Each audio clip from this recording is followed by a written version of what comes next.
ഇപ്പോൾ നല്ല മഴയുടെ കാലമാണ്. മഴയുടെ കൂടെ വരുന്ന രണ്ട് അതിഥികളാണ് മിന്നലും ഇടിയും. ഇത് പേടിയില്ലാത്തവർ വളരെ ചുരുക്കമാണ്.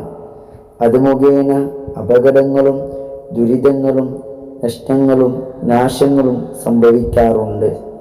ആ ഒരു സമയത്ത്, ഇടിയും മിന്നലും ഉണ്ടാകുന്ന സമയത്ത് ഈ ഒരു ദിക്ർ ചൊല്ലിയാൽ അള്ളാഹുവിൻ്റെ പ്രത്യേകമായിട്ടുള്ള സംരക്ഷണവും കാവലും ഉണ്ടാകുമെന്നും അതിലേറെ അള്ളാഹുവിൻ്റെ മഹത്വമേറിയ പ്രതിഫലം ലഭിക്കുമെന്നും മഹത്തുക്കൾ പഠിപ്പിച്ചു തന്നിട്ടുണ്ട്.